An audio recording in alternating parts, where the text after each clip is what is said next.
Hi guys, welcome to another book review. I know it's been a few weeks again, sorry about that. The book I'm going to share with you today is also a movie, and I committed the cardinal sin where I watched the movie first and then went back and read the book.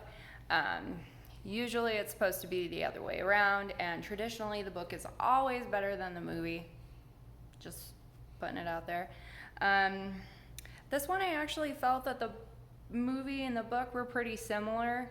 Maybe there were some small things that were missed, but overall, I would say the movie is pretty accurate and aligned with the book. So if you don't want to read the book, but the movie you might find interesting, give it a whirl.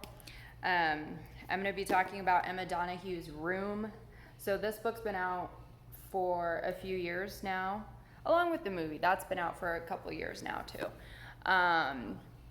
And if you're someone that watches a lot of crime shows, you probably would read this book and be like, okay, is what it is. If you're someone that likes to read happy stuff, again, this book is not for you. Just scroll right past this review then, because this is not gonna be a good option for you. The interesting thing about Room is that it's told through the perspective of a child. And for those of you who have no idea what this book is about, have never heard of it, or have heard of the movie that shares the same name, basically, it's a mother and son trapped in a room, and after, initial chapter or two, you realize the mom is being held captive by a rapist, and the son is the product of her captivity with the rapist. And it's told through the eyes of the child, which in some ways, I thought as I was reading it, it made it easier to read about some of the more graphic content within the book, just because it's told in that very childlike, innocent style. So it takes you a minute to process exactly what the kid is seeing or saying he's seeing. But at the end of the day, you're still like, oh, okay. Even though it's told through the eyes of a child, this is a very adult book. This is meant for grown-ups. It is pretty interesting, though, because it talks about during that situation, and it covers a little bit of the aftermath of that situation once they escape the room and that kind of stuff. So that's pretty interesting, too, just because you see or read about him just discovering the outside world, not understanding certain concepts, like you have to purchase things. I felt bad because the more I read about this kid, I'm like, this kid is gonna have some serious OCD in his life. Like, he loves routine and habit, and there's nothing wrong with that. However, I think it was just the regimen and routine and structure he was born into. He relies on that pretty heavily to relate to the outside world as well. And so it kind of ends up hindering him a little bit once, he is out of room, and it's a lot of culture shock for him, which is completely understandable. At the end of the day, both him and mom really need therapy and need to continue to go to therapy, probably for the duration of their life, because it's just a very traumatic thing that happened to both of them. Keep in mind, these characters are imaginary, so,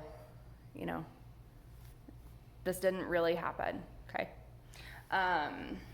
But you do see similar stories reflected in other, true crime situations. So there are definitely some crimes that would have parallels to this situation,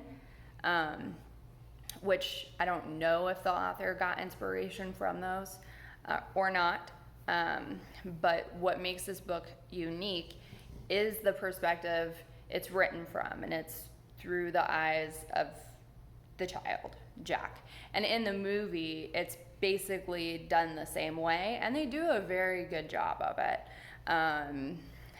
Again, this is not a happy book. It does kind of have a happy ending, you know, but it also, it doesn't really go through a lot of the experiences of mom, right? Like, you can see son reacting to how his mother is doing or things that have happened to his mom, but you don't really dive into a lot about what mom is actually thinking or feeling or saying. And I'm sure under those circumstances and her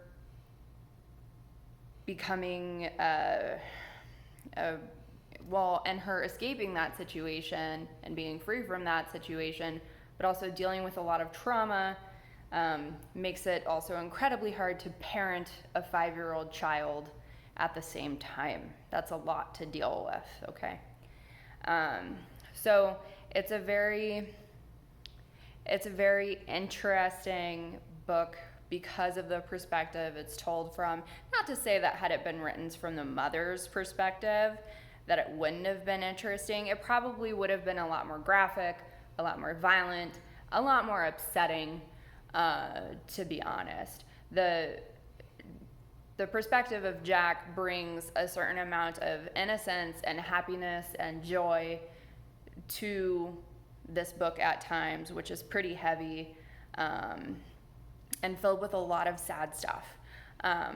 So again, for me, perfect. I like to read sad stuff most of the time, or yeah, pretty much. And I would definitely say it's a fast read, because it's even written in childlike terms. So it's very easy to read and get through because Jack has that 5-year-old way of thinking, and therefore 5-year-old vocabulary and that kind of stuff.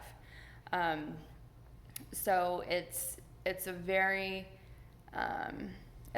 well thought out book, and I admire the writer for using the interesting storytelling perspective of a child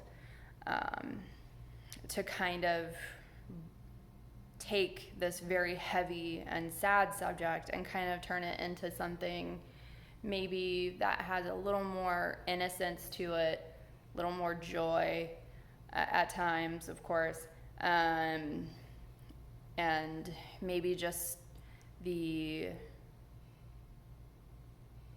really interesting take on like culture shock through the eyes of a small child as he like goes back out into the world, and he didn't understand initially that there really was an outside world, that kind of stuff.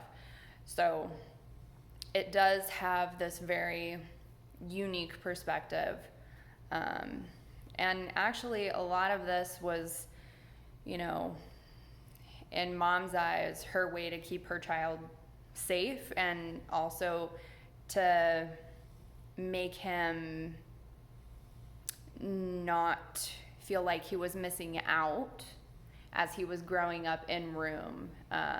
So it's very interesting to kind of see their journey through this book, and also through the eyes of Jack. Again, if you don't want to read the book, that's fine. You can watch the movie. You'll pretty much get the same gist.